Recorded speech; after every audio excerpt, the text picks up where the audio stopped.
Close your eyes and let the world of today fade away. Before you stretches the cold, endless sea, and somewhere beyond the mist, a sail begins to rise. This is the beginning of the Viking Age. As always, I'd love to know where are you listening from and what time you are now down below in the comments. I love seeing where everyone is tuning in from.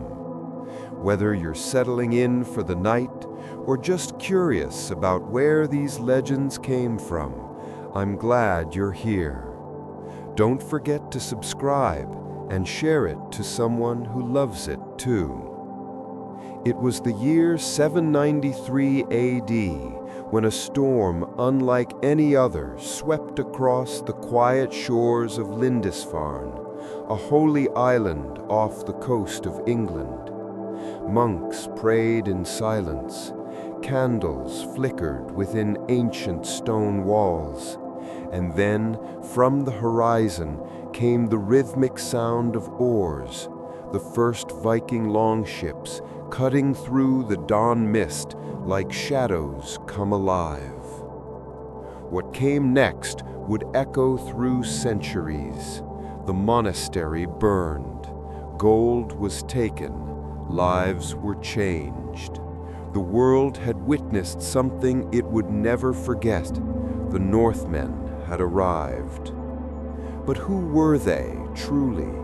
Not monsters, not just raiders. They were farmers, explorers, poets, and dreamers from the far northern lands of Scandinavia, Norway, Denmark, and Sweden. For generations, they had endured long winters and short, precious summers. They lived where the sea was both a giver and a taker, where mountains met the clouds, and where silence could feel as deep as eternity. Yet in that silence, something stirred, a longing for more. Each ship that left the fjords carried not only warriors, but hopes. Hopes for freedom, for wealth, for adventure, and for stories that would outlive the men themselves. In the deep halls of the north, stories were told by firelight. Old voices spoke of Odin, the All-Father who sought wisdom, Thor, the protector with his mighty hammer, Loki, the trickster who danced between chaos and creation, and Freya, the goddess of love and battle. To these people, fate was a thread woven by unseen hands, and every voyage, no matter how dangerous, was part of a grand design. As the Viking Age began, so too began an era of discovery. They would carve their names into distant shores, in England, in France, along the rivers of Russia, and beyond the edge of the known world. The Vikings were more than raiders. They were storytellers, traders, and wanderers chasing the horizon. The morning mist drifts low over the fjords. Somewhere in the distance, a rooster calls, and the first rays of pale sunlight touch the rooftops of a Viking village. The long winter has ended. Spring has returned to the north. Here, life is built upon rhythm, the slow turning of the seasons, the steady pulse of the earth, and the whisper of the sea. To live in these lands was to live close to nature, and to survive meant understanding it completely. The Vikings rose early. The men worked the fields, repairing fences and tending to livestock. The women wove cloth, made butter, brewed ale, and cared for the hearth, the heart of every home. Their houses were made of wood and turf, long and narrow, with smoke curling upward from the fire that never went out. The air smelled of pine, salt, and iron.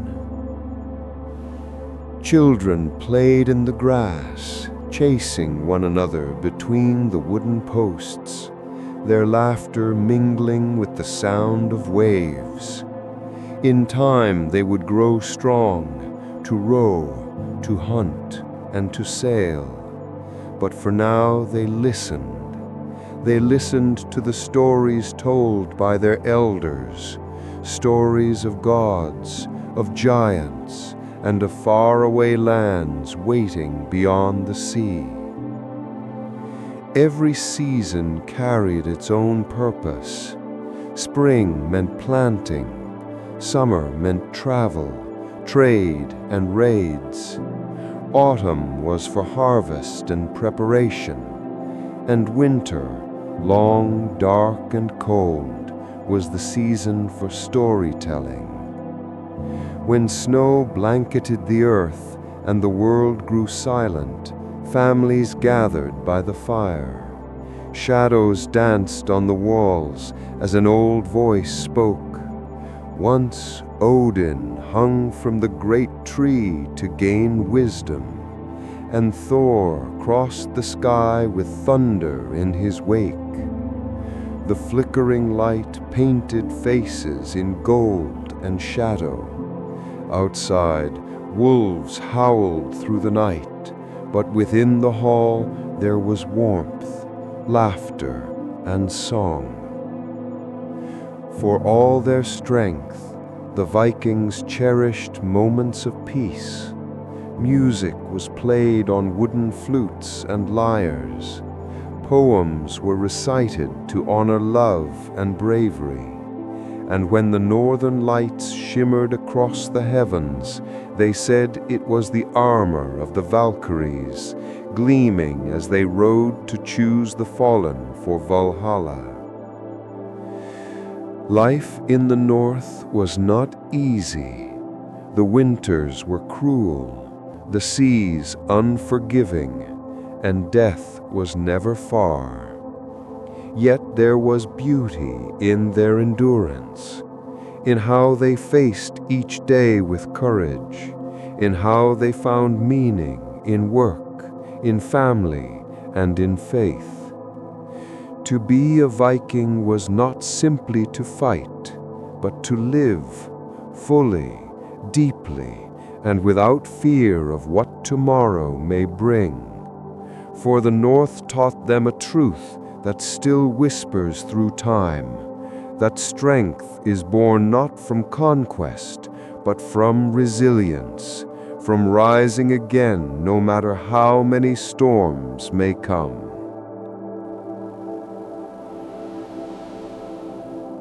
The wind softens now. The village grows quiet. Smoke curls into the twilight sky.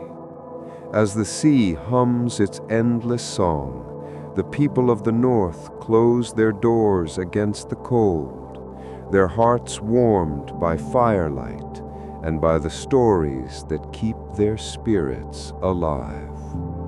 Night falls over the northern sky. The sea is calm, and the stars burn bright above the mountains. In the flicker of the fire, the people of the north gather close, their faces glowing in the amber light.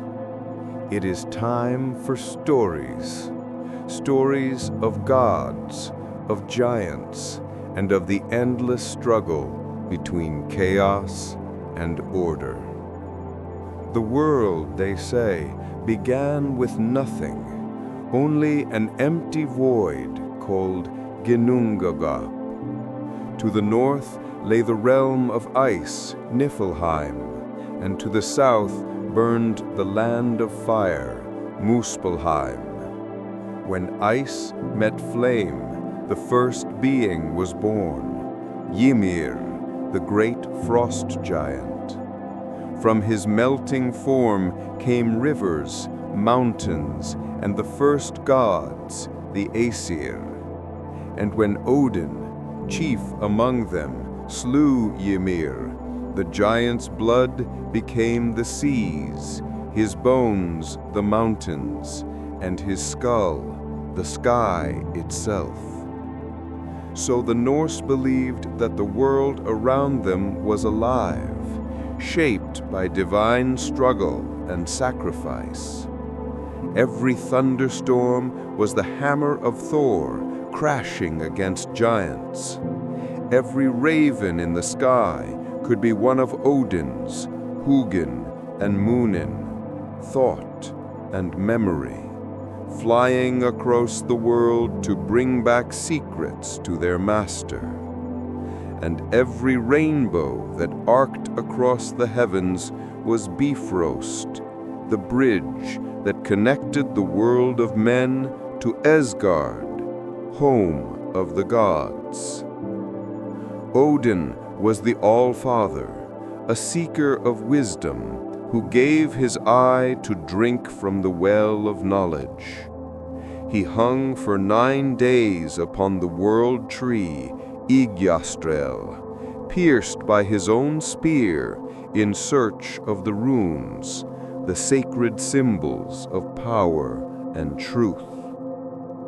Thor, his son, was the defender of gods and men alike, red-bearded and mighty, wielding his hammer Mjolnir, protector of Midgard.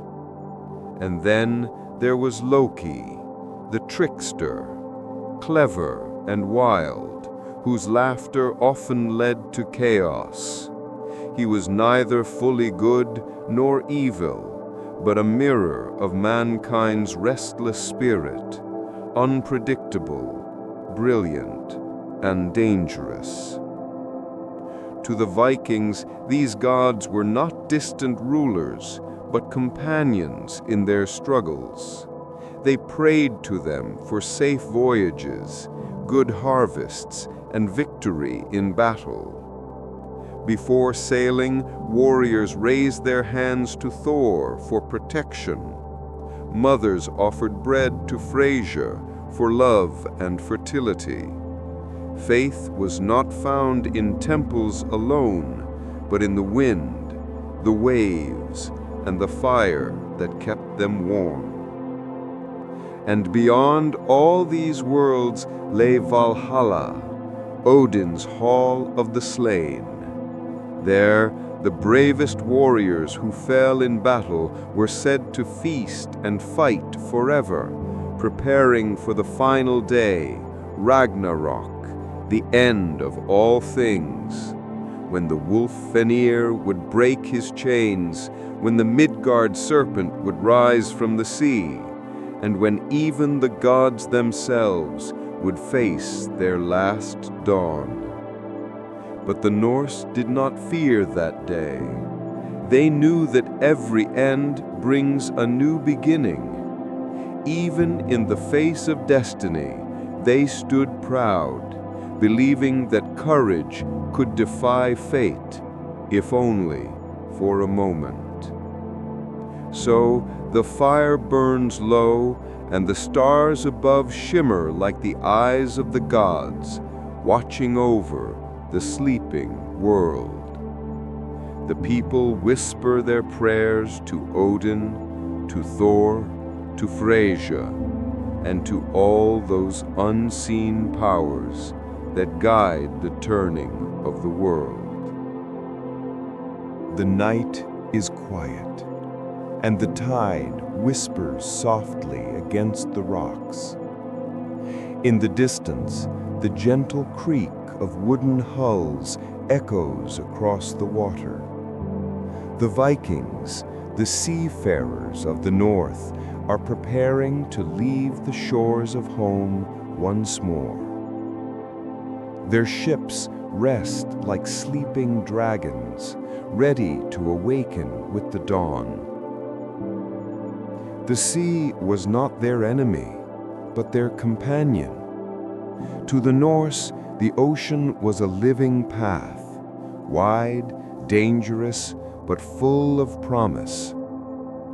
Their sleek longships, carved with dragon heads and painted with fierce colors, cut through the waves like blades of wind. Each voyage began with quiet rituals, hands raised to Thor for calm waters, and a final glance at the smoky hills of home. No other people of their time mastered the sea quite like the Vikings. They sailed not by compass or star maps, but by the rhythm of the waves, the flight of birds, and the taste of the wind. They read the world like a language, the patterns of clouds, the gleam of sunlight on water, the call of distant seabirds. Even when fog wrapped around their ships like ghostly fingers, they trusted their senses, their courage, and their gods. At first, their journeys were short, from Norway to the nearby isles of Shetland and Orkney. But soon their ambitions grew. The Norse reached the coasts of Scotland, Ireland, and the north of England. They found rich lands, soft soil, and monasteries filled with gold and silver, treasures that gleamed in torchlight. And though they came first as raiders, many stayed as settlers, building new homes, new lives, and leaving echoes of their tongue and spirit across the British Isles. Further west, they crossed the wide Atlantic to Iceland, a land of fire and ice, where mountains steamed and the sky danced with green light.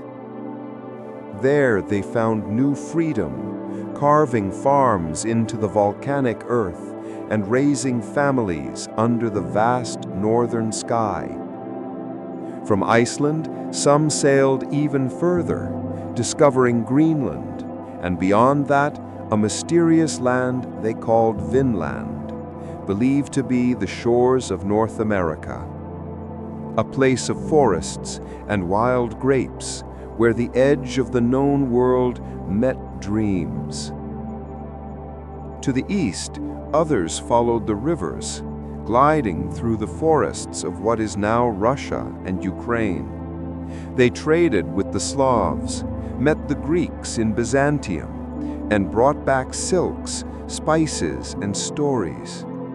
In Constantinople, the grandest city of them all, Viking warriors became Varangians, the elite guards of the Byzantine emperors. There, the Norsemen's axes shone not in raids, but in royal halls, protecting kings and collecting gold in foreign lands. Every voyage was both a journey and a test of courage, skill, and spirit. Many never returned, lost to storms or distant battles.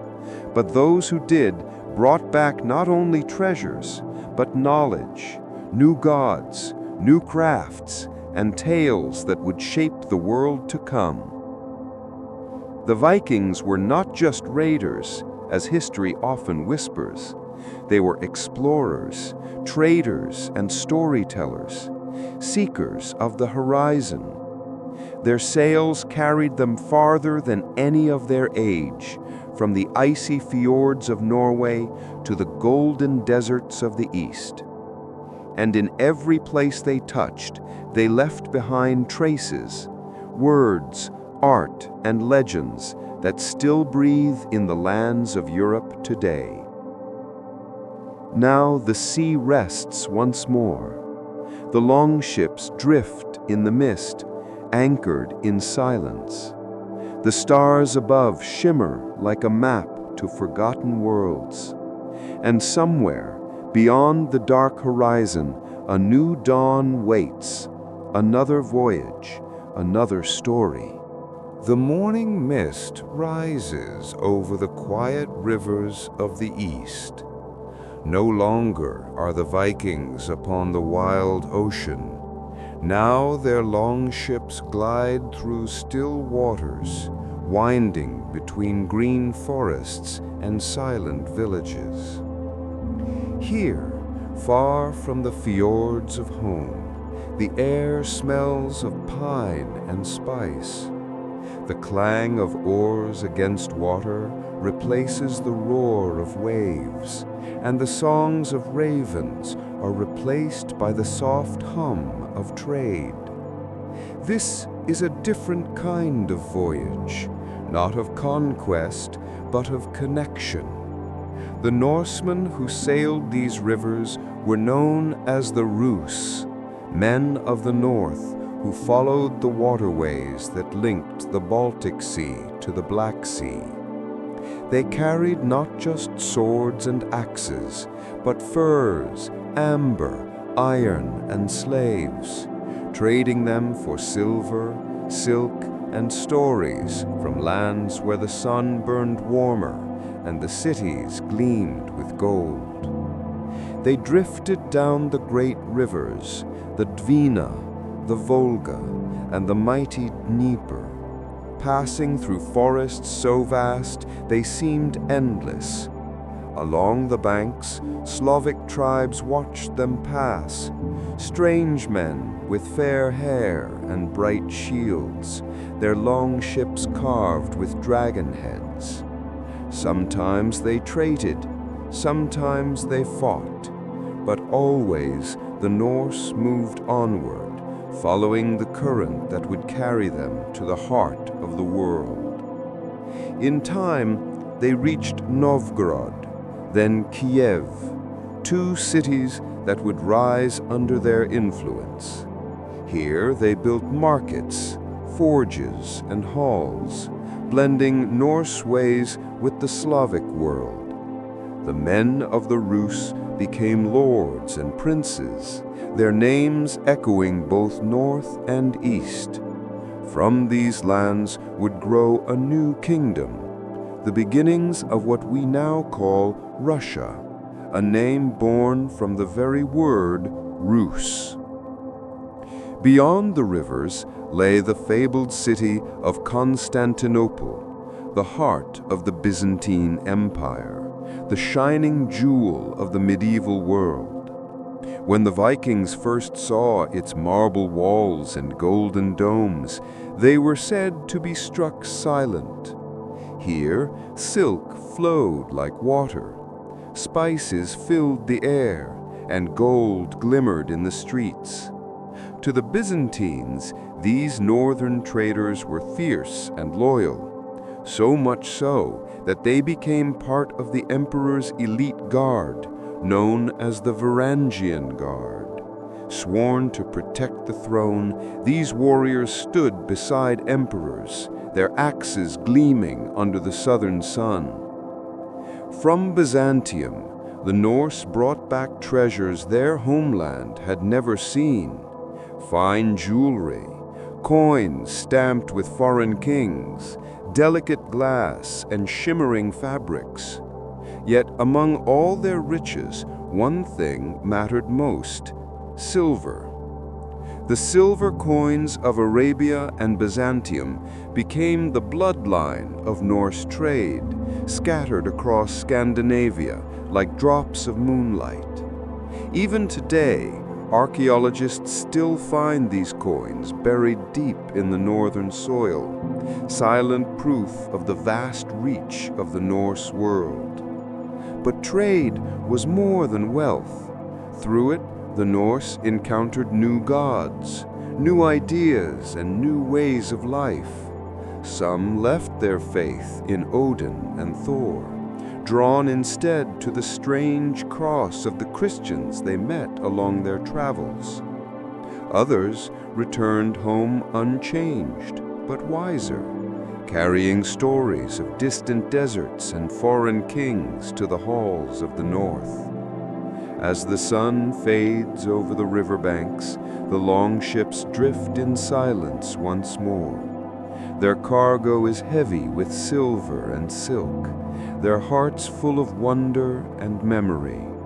The stars begin to rise, and the reflection of the moon dances on the slow-moving water. Somewhere far behind them lies the cold sea of their birth. Before them, the endless road of discovery still gleams in the dark. The wind rises softly over the North Sea. In the pale light of dawn, dark sails appear upon the horizon, long ships gliding like shadows across the water. Their carved dragon heads gleam with morning dew, and their oars dip in unison, steady as a heartbeat. To the monks and villagers along the coasts of Britain, these ships were omens, the wings of ravens returning from the sea. It began, they say, on a lonely island called Lindisfarne in the year 793, a place of peace where monks prayed beside the cold waves. Then one fateful day, the horizon darkened. The Vikings came, fierce, swift, and unstoppable. The monastery burned, its treasures taken, its bells silenced. And across Europe a shiver spread. The Northmen had arrived. But the story of the Vikings in the West is not only one of raids and fire. It is also a story of settlement, of change, and of new beginnings. For wherever they went, to the coasts of England, the green hills of Ireland, or the river valleys of France, the Norsemen did not only conquer. They built, traded, and became part of the lands they once struck with fear. In Ireland, they founded cities, Dublin, Waterford, and Limerick, turning quiet harbors into bustling markets. There the clash of swords gave way to the hum of trade. Silver from the east met wool from the west, and over time the Norse and the Irish intertwined through blood, marriage, and story. Across the sea, in England, the Norsemen came not just as raiders, but as rulers. In the east and north, they established the Danelaw, lands governed by Viking law, where Norse and Anglo-Saxon ways merged. Towns like York, once Roman, now echoed with Norse voices. Markets sold fish, furs, and foreign goods. Runestones rose beside Christian crosses. It was a world between worlds, half pagan, half Christian, where the old gods lingered in whispers, even as new faiths took hold. Further south, across the Channel, Viking warriors turned their eyes toward France. For years they raided the great rivers, the Seine, the Loire, their longships sailing right to the gates of Paris. But even the fiercest raiders grow weary of endless war. So in time they made peace. The Frankish king granted them land, a gift in exchange for their loyalty. This land became known as Normandy, the land of the Northmen. And from those Norse settlers would rise new lords and kings whose descendants would one day shape all of Europe.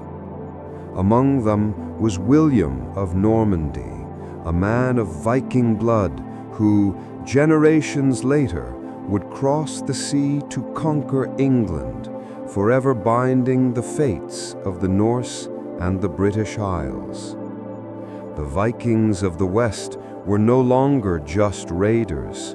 They had become explorers, merchants, rulers, and founders of kingdoms. Their language blended with the tongues of the lands they touched.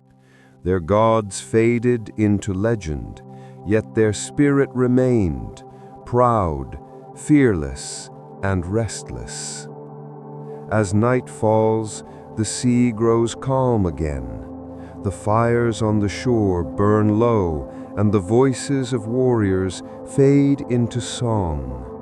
The tide carries the long ships gently back toward the dark, the waves whispering of lands conquered and homes found far from home. The stars shimmer above, the same stars that once guided them westward, and the wind carries the faint sound of oars upon the sea. The night is deep and still. The sea murmurs softly beyond the fjord, and in the quiet halls of the north, stories rise like embers from an old fire. Here, under the glow of the hearth, names are spoken, names of warriors, kings, and heroes who once shaped the world with their courage. Their deeds are gone to dust, but their echoes live forever in the sagas. Among them stands Ragnar Lothbrok, the most famous of them all. A man half history, half legend, a farmer, a warrior, a king. It is said he sailed to foreign shores with only a few brave men, defying kingdoms far larger than his own. He raided the coasts of France, fought kings of England, and laughed in the face of death. Captured by his enemies and thrown into a pit of serpents, Ragnar faced his fate without fear. As the snakes closed around him, he sang a final song of pride and prophecy. How the little pigs will grunt when they hear how the old boar died. His sons would soon avenge him, and the world would remember his name. From Ragnar's blood came warriors of legend, men like Ivar the Boneless, Bjorn Ironside, and Ube. Each carried his father's fire, carving their own path across the kingdoms of the West. Ivar, brilliant and ruthless, became a master of strategy, feared not for his strength, but for his mind. Bjorn, restless and bold, sailed farther than any before him, said to have reached the shores of the Mediterranean itself. Together, they led the great heathen army, a force that swept across England, changing its fate forever. Then there was Harald Fairhair, the king who dreamed of unity. He vowed never to cut his hair until he ruled all of Norway, and so he fought for years through storm and blood. When at last he triumphed, his golden hair flowed long and bright, a symbol of the first true king of the Norse. His dream would shape a nation, one that would carry the Viking name far into history. But not all heroes wore crowns. Some carried only oars and faith. Leif Erikson, son of Eric the Red, was one such man, quiet, curious, and brave. He left Greenland behind and followed whispers of a western land, across fog and frost. And there, centuries before Columbus, he reached the shores of a new world, Vinland, a land of forests and promise. For a time, the Norse built small homes there, tending fires under unfamiliar stars, the first Europeans to walk the soil of North America. And though their colony faded, their courage did not. The spirit of Leif, patient, daring, and boundless, still drifts upon the western wind. There were queens and shield maidens too, fierce as any man.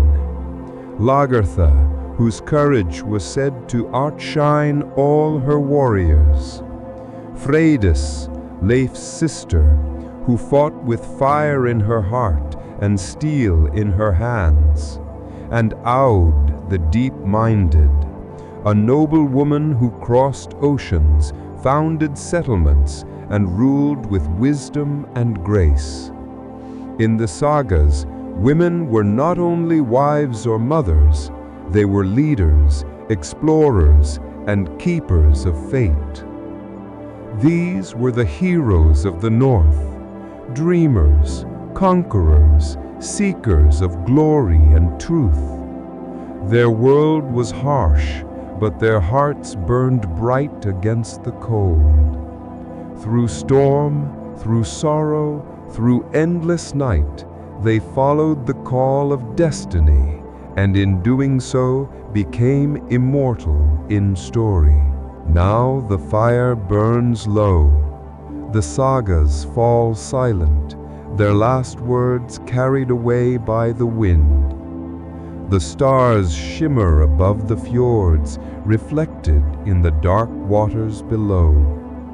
And in that stillness, the spirits of the old heroes seem to watch, proud, eternal, and at peace. The sea is calm tonight. The waves roll softly beneath a pale moon, and along the fjords of the north, the sound of oars has grown quiet. Once, the world trembled at the sight of Viking sails, dark wings sweeping over the horizon. Now those sails are few, and their stories are drifting into legend. The Viking Age, that age of courage and storm, began to fade as slowly as a sunset, not in one great battle, nor in one final voyage, but quietly across centuries. The same seas that once carried raiders now carried traders. The same men who once sought glory in war began to seek peace, land, and home. By the late 10th century, a great change had come to the north. The gods of Asgard, Odin, Thor, and Freyja still lingered in the hearts of the old, but new voices were spreading through the land. The cross had come to the north. Christian monks sailed from the south, their message one of peace, mercy, and eternal salvation. And slowly, the Norse kings began to listen. Harald Bluetooth, king of Denmark, was among the first to turn from the old gods. He built churches, raised rune stones carved with both the hammer and the cross, a world caught between two faiths. Soon after, Olaf Tryggvason and Olaf the Stout, kings of Norway, carried the new faith with fire and fervor. Some accepted it willingly, seeing hope in its light. Others resisted, clinging to the ways of Odin, the sacrifices, the songs, the sacred groves. But the tide could not be stopped. By the 11th century, the old gods were fading into myth, their temples silent beneath moss and snow. Yet even as faith changed, the Norse spirit endured. The Norse still sailed to Iceland, to Greenland, and beyond, though more now for trade and exploration than conquest. The age of raiders gave way to the age of settlers. The fierce independence that had driven them to the edge of the known world now turned inward, building new kingdoms, new laws, and new dreams. In England, the last great Viking king was Harald Hardrada, tall, fearless, and proud. He had fought across Europe, served in the Byzantine Empire, and returned home to claim his destiny. In 1066, he sailed for England with a mighty fleet, seeking glory one final time. But at Stamford Bridge, his fate was sealed.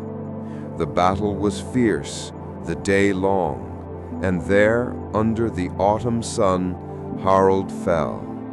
With him, the old age of the Vikings died. Only weeks later, another army crossed the sea, not from Norway, but from Normandy, led by William the Conqueror, a descendant of Norse settlers. And so, in an ending both poetic and strange, the legacy of the Vikings lived on, not in the old lands of the north, but in the new kingdom of England they had once sought to claim. The long ships no longer sailed. The gods of thunder and wisdom had vanished into stories, but in their place something lasting remained: courage, curiosity, and the restless spirit of the sea.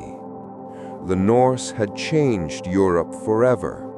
They had become part of its blood, its language, its heart. As the night deepens, the wind falls still. The stars shimmer upon quiet waters, and far away, the sound of waves against wood echoes faintly, perhaps the ghost of a longship gliding through the mists of time. And somewhere, in the halls of memory, the gods of the north still feast. Odin raises his cup to the fallen. Thor laughs beside the fire, and the souls of the brave rest beneath endless stars. The long ships are gone now. The sails that once billowed with the wind of the north rest only in memory.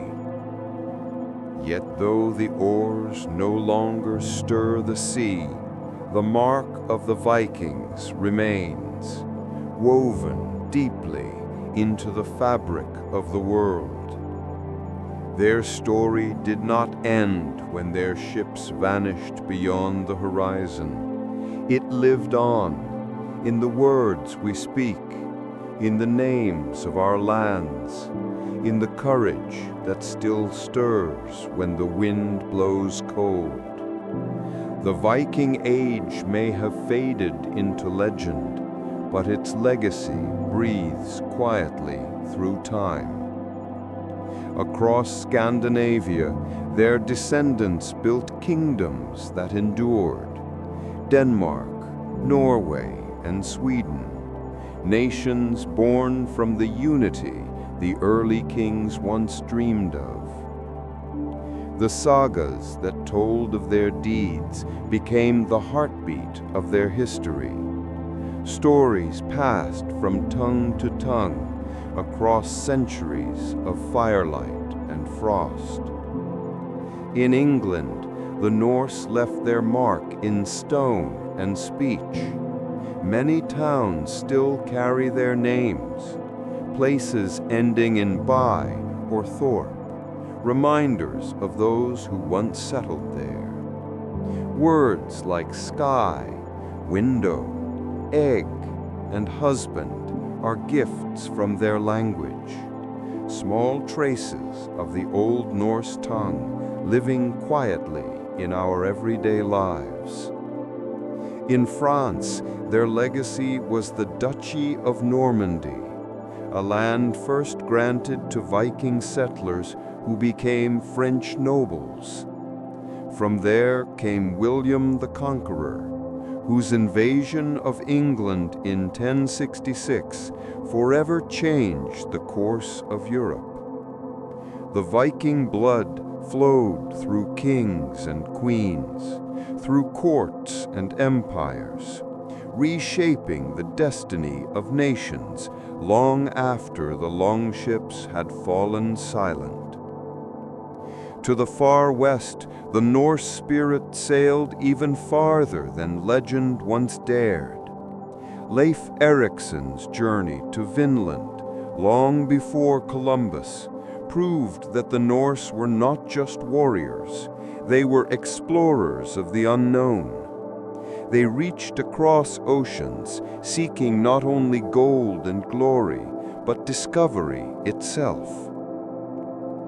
Even their myths left a deep shadow upon the world. The tales of Odin, Thor, Loki, and the great tree Yggdrasil inspired poets, artists, and dreamers for centuries. Their gods were fierce yet wise, bound by fate yet unyielding before it. In them, people saw the reflection of life itself: strength, loss, courage, and destiny. From old sagas to modern stories, the Norse spirit continues to whisper in our art, in our fantasy, and in our understanding of what it means to stand against the storm. But perhaps their truest legacy is something quieter. It is not only in kingdoms or conquests, but in the human heart, in the yearning to wander, to understand, to build something beyond the edge of the world. For the Vikings were never just destroyers. They were explorers, traders, farmers, poets, and seekers of meaning in the vastness of existence. Now, centuries later, their runes still speak across time. Their stones stand beneath gray skies, worn but unbroken. Their ships rest beneath the earth, yet their stories sail on, in songs, in dreams, in the rhythm of the tide.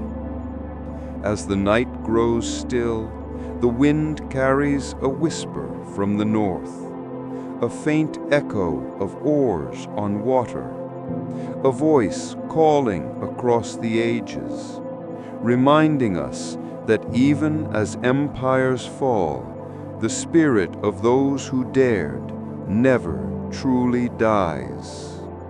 The night is still. The world lies beneath a silver sky, and the stars shimmer like embers across the endless dark. Somewhere beyond the veil of time, the songs of the north still echo, faint but eternal. The long ships are gone, their timbers resting in the earth.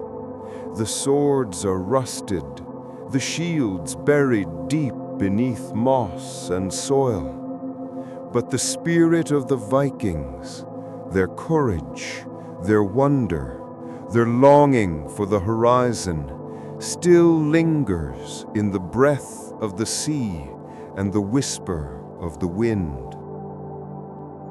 They once believed that death was not an end, but a passage, a journey beyond the mortal world. Those who fell bravely in battle would rise again, their spirits carried by shining maidens, the Valkyries, to the golden halls of Valhalla. There, under the watchful eye of Odin, the heroes would feast and laugh, their wounds healed, their spirits strong. By day they would train for the final battle of Ragnarok, and by night they would sit beside the fire, telling stories of the world they once knew, of fjords and families, storms and songs, of love that burned even in the heart of winter. Yet not all souls sought Valhalla. Some drifted to Folkvanger, the meadow of the goddess Freya, where peace and gentleness replaced the clash of steel. Others went to hell, not of punishment, but of quiet rest, a shadowed realm beneath the roots of the world tree, where even the forgotten found their place. And above them all stood Yggdrasil, the great ash tree that bound the heavens, the earth, and the underworld together. Its roots drank from ancient wells of wisdom. Its branches touched the stars, and all of creation rested within its embrace. In that sacred vision, the Vikings saw the world not as chaos, but as a living circle of birth and death, war and peace, light and shadow. They knew that all things must one day end, but in each ending lies a new beginning, just as the sun returns after the longest night. Now, as you listen, imagine the halls of Valhalla bathed in golden light. The great doors open wide. You can hear laughter echoing through its stone halls, and the songs of old heroes rising like the wind. Beyond the firelight, the northern lights shimmer in the sky, curtains of green and silver dancing across eternity. Perhaps the Vikings still sail there, their ships made of starlight and memory, gliding over a sea of dreams. Perhaps they watch us still, not as warriors or conquerors, but as the guardians of wonder, smiling at how far their stories have come. The waves are calm now, the fire is low, and the ancient world drifts quietly into sleep.